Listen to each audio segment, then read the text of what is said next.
कृष्ण को लल्ला समझे, कृष्ण को लल्ला बोले। श्याम के प्यार में पागल हुई वो श्याम दीवानी, अगर भजनों में लागे छोड़ दे दाना पानी। अगर भजनों में लागे छोड़ दे दाना पानी। प्यार करण वो लागी इससे, प्यार करण वो लागी इससे, अपने पुत्र समान। भगत के वश में है भगवान, भगत के वश में है भगवान। भगत के वश में है भगवान, भगत के वश में है भगवान।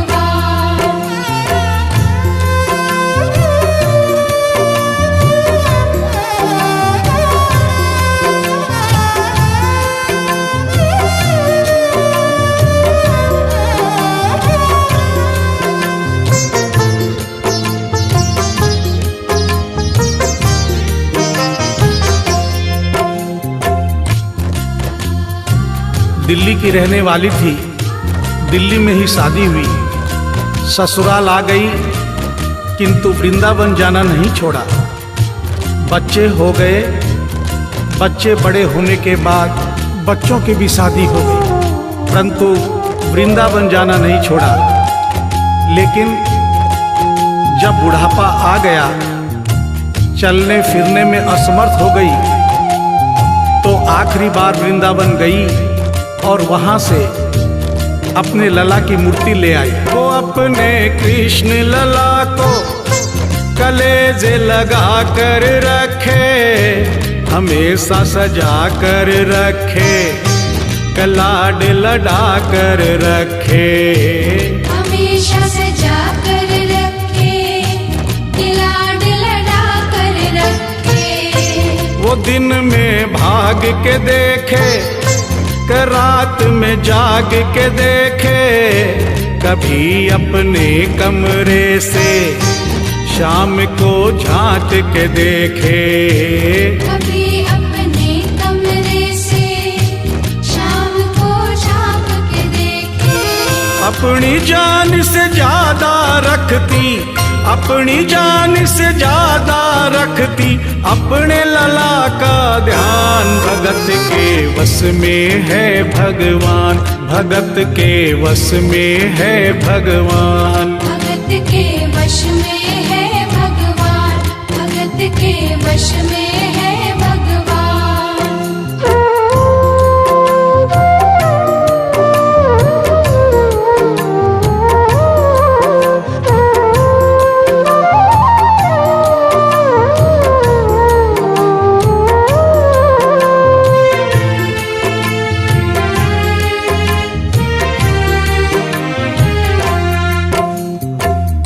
जन्माष्टमी का दिन आया, दुर्भाग्य से बुढ़िया माई की तबीयत खराब हो गई।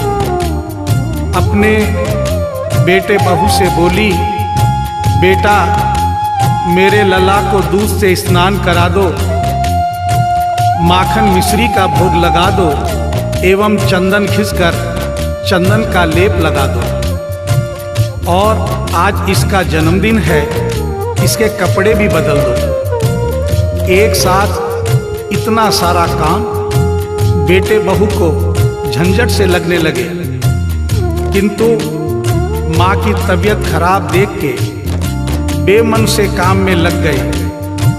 कपड़े बदलने के लिए जो ही मूर्ति को उठाया, अचानक मूर्ति हाथ से गिर गई। बगल के कमरे में माँ बैठी थी, उसके कलेजे को धक्का सा लगा। माँ का दिल जान गया कोई अनहोनी हुई है। पूछने पर बेटे बहू ने बताया, माँ कोई खास बात नहीं है, कपड़े बदलते समय मूर्ति हाथ से छूट गई थी, उठाकर वापस रख दी है, चिंता नहीं करना। इतना सुनकर माँ का कलेजा फट गया, सन्न रह गई।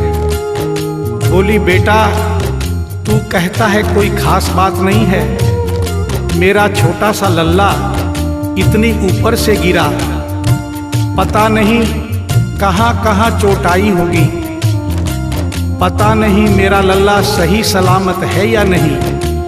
अपने बेटे बहू से बोली, वो लल्ला लल्ला पुकारे, हाय क्या जुल्म हुआ रे, बुढ़ापा बिगड़ गया जी, लाल मेरा कैसे गिरा रे। बुढ़ापा बिगड़ गया जी, लाल मेरा कैसे गिरा रे। जाओ डॉक्टर को लाओ, लाल का हाल दिखाओ, अगर इसको कुछ हो गया मुझे भी मार गिराओ। अगर इसको कुछ हो गया मुझे भी मार गिराओ।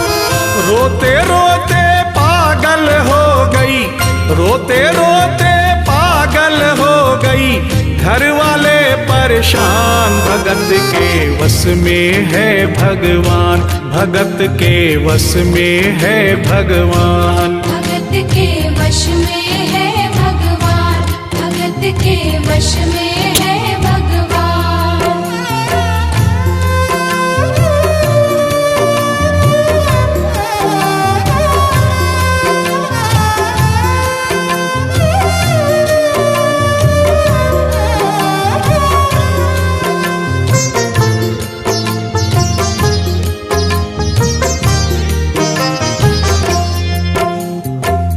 माँ डॉक्टर बुलाने के लिए जिद करने लगी।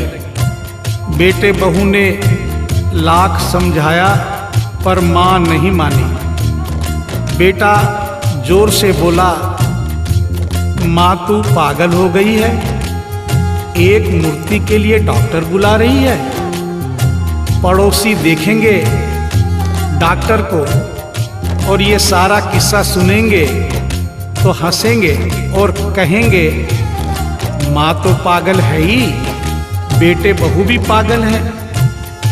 माँ के कहने में आकर मूर्ति के लिए डॉक्टर बुलाया है। बुढ़िया माई का रोना धोना सुनकर पड़ोसी इकट्ठे हो गए। घर में बहसबाजी हो रही थी। जब पड़ोसियों ने पूछा तो बेटे ने बताया, क्या बताऊं भाई साहब, मेरी माँ जरा सी पागल हो गई है। वृंदावन गई थी, वहां से एक लड्डू गोपाल की मूर्ति ले आई। कहती है ये मेरा सबसे छोटा लल्ला है। आज सुबह जब मैंने कपड़े बदलने के लिए मूर्ति को उठाया तो अचानक मूर्ति छूट गई। अब माँ कहती है डॉक्टर को लेके आ। आप ही बताइए भाई साहब, समाज में हंसी होगी और इस मूर्ति के लिए डॉक्टर को लेने गया तो डॉक्टर भी हंसेगा। पड़ोसियों में एक बूढ़ा पड़ोसी बड़ा समझदार था। उसने बेटे को समझाया, देख बेटा, बुढ़ापे में और बचपन में कोई फर्क नहीं होता। तुम्हारी माँ के दिमाग में अगर वहम हो गया है तो वहम निकालना बहुत जरूरी है। दिन भर के झगड़े से अच्छा है तू इसकी बात मान ले। यहीं बगल में डॉक्टर रहता है, तू सारी बात डॉक्टर को समझा और फीस वहीं पर दे दे। तेरी माँ तेरी बात नहीं मानेगी, परंतु डॉक्टर आकर समझाएगा तो उसकी बात मान जाएगी। घर का झगड़ा भी खत्म हो, तेरी माँ का बहन भी खत्म। बेटे को बात समझ में आ गई। डॉक्टर के पास गया, फीस पहले ही दे दी और वो सारी बात डॉक्टर को बताई जो पड़ोसियों को बताई थी। डॉक्टर को बात समझ में आ गई, फीस पहले ही मिल गई थी। डॉक्टर तुरंत तैयार हो गया। डॉक्टर घर पर आया और उस मूर्ति को दूर से ही देखकर बोला, छुआ भी नहीं। बना पीतल से मैया ये तेरा शाम सलोना, बड़ा बेजान है ये जैसे मिट्टी का खिलौना। बड़ा बेजान है ये जैसे मिट्टी सारी दुनिया में ढूंढो, वहम की दवा नहीं है। चोट पीतल को आए ऐसा तो हुआ नहीं है।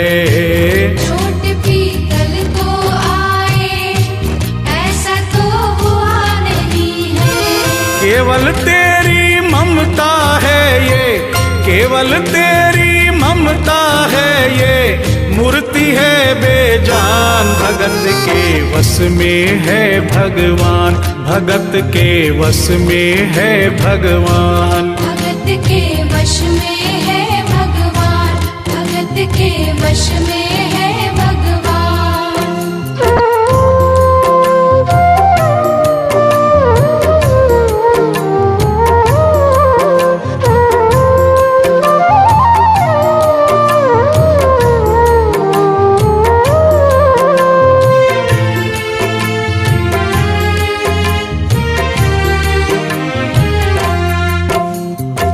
डॉक्टर की बात सुनकर बुढ़िया माई ने कहा, डॉक्टर क्या उम्र हो गई तेरी?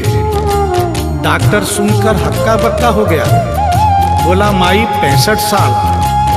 माँ बोली डॉक्टर तूने जिंदगी के 65 साल बेकार कर दिए। तूने इतना भी नहीं सीखा कि मरीज को देखे बिना रोग पकड़ में नहीं आता। तूने मेरे लल्ला को दूर से ही देखकर कह दिया कि ये पीतल की मूर्ति है, कम से कम चेकिंग तो करता। डॉक्टर को अपनी गलती का एहसास भी हुआ और थोड़ा गुस्सा भी आया। उसने कहा ले माई तेरा वहम निकाल देता हूँ। उसने मूर्ति के माथे पर हाथ रखा और कहा बोल माई क्या है? कुछ नहीं है। उसने मूर्ति के सीने पर हाथ रखा, कहा बोल माई क्या है? कुछ नहीं है। उसने मूर्ति की नब्ज पकड़ी और बोला बोल माई क्या है? कुछ नहीं है। तब बुढ़िया माई बोली प्यार से, देख डॉक्टर मेरा लल्ला अभी बहुत छोटा है और तू बूढ़ा हो गया है। हो सकता है मेरे बेटे की नब्ज धीरे चल रही हो, सीना धीरे से धड़कता हो, तू हाथ से नहीं पकड़ पा रहा हो। माँ की ममता है नहीं मानती। तू मेरा वहम निकालने के लिए एक काम कर दे। अपनी बक्सा में एक मशीन रखता है। बुढ़िया माई को स्टेथोस्कोप का नाम नहीं मालूम था। वो मशीन धीरे से धड़कने वाली धड़कन भी पकड़ लेती है। एक बार उस मशीन से चेकिंग कर दे, मेरा वहम निकल जाएगा। डॉक्टर ने फीस ली थी, उसका फर्ज बनता था कि जैसे घर वाले बोले उनकी बात माने। चेकिंग तो करनी पड़ेगी। डॉक्टर ने बेमन से स्टेथोस्कोप निकाला, अपने दोनों कान में लगाकर गोल वाला चक्कर मूर्ति के सीने पर रख दिया। आगे क्या हुआ सुनिए। जो ही सीने से लगाया और डॉक्टर चकराया, उसने कई बार लगाया, पसीना जम कर आया। उसने कई बार लगाया, पसीना जम कर आया। देख ये अद्भुत माया, रह गया हक्का बक्का, पसीना लगा पहुँचने, छूट गया उसका छक्का। पसीना लगा पहुँचने, छूट गया उसका छक्का। धड़क रहा सीना लल्ला का, धड़क रहा सीना लल्ला का, मूर्ति में थे प्राण, भगत के वश में है भगवान, भगत के वश में है भगवान। भगत के वश में है भगवान, भगत के वश में है भगवान।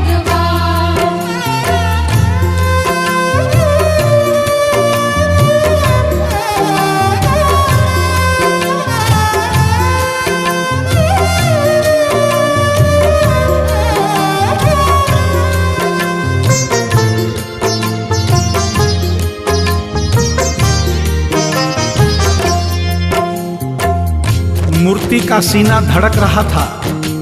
डॉक्टर के होश उड़ गए, हाथ कांप रहे थे। मन में सोच रहा था, अभी तक तो बुढ़िया माई को वहम था, कहीं मुझे तो वहम नहीं। उसने सैकड़ों बार चेकिंग की, धड़कन चल रही थी। डॉक्टर ने स्टेथोस्कोप अपने कान से निकाला और पसीने से लथपथ जमीन पर बैठ गया। बुढ़िया माई ने पूछा, डॉक्टर कुछ समझ में आया? मेरे लल्ला को क्या हुआ?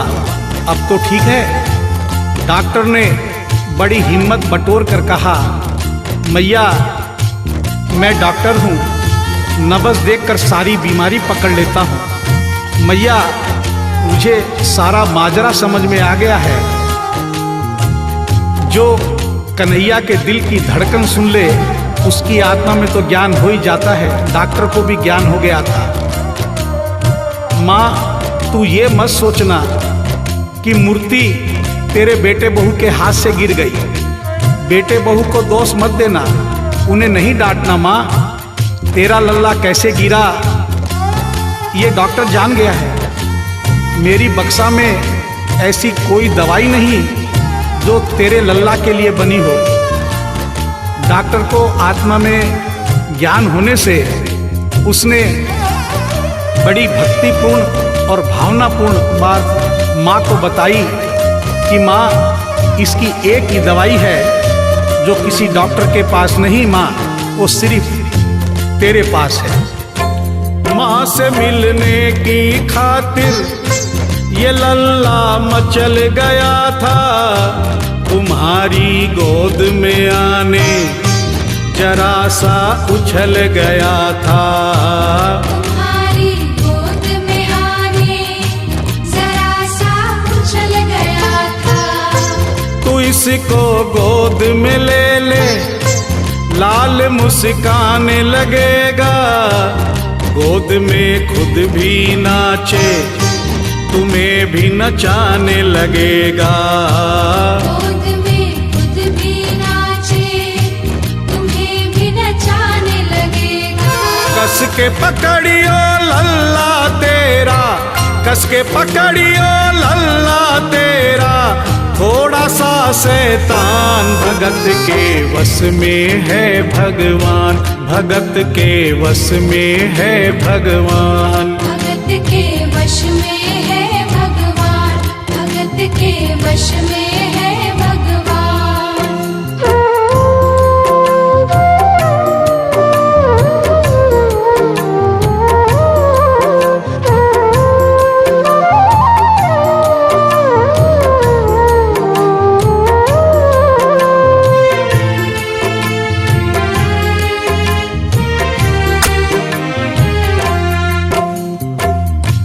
डॉक्टर इतना कहकर उठा, ब्रीफ केस वहीं छोड़ी, स्टेथोस्कोप वहीं पड़ा रहा जो फीस पहले से ही लेकर जेब में डाली थी, निकाल कर गद्दे पर पटक दी और जाने लगा। बुढ़िया माई बोली, डॉक्टर अपना सारा सामान छोड़कर कहाँ जा रहा है? कम से कम अपनी बक्सा तो लेते जा।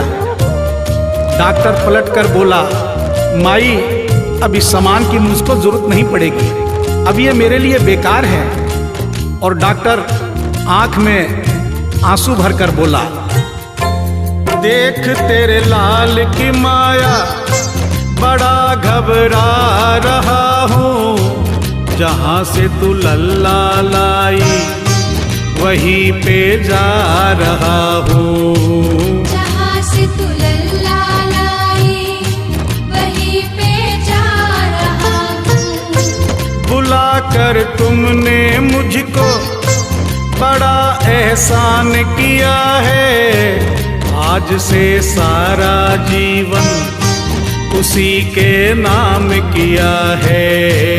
आज से सारा जीवन उसी के नाम किया है। एक एहसान कर दे, तेरे लल्ला से कह दे, वहीं वृंदावन में माँ ये डॉक्टर प्राण दे दे।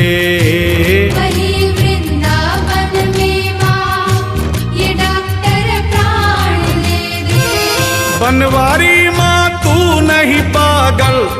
बनवारी माँ तू नहीं पागल, पागल सारा जहान। भगत के वश में है भगवान, भगत के वश में है भगवान। भगत के वश में है भगवान, भगत के वश में है भगवान।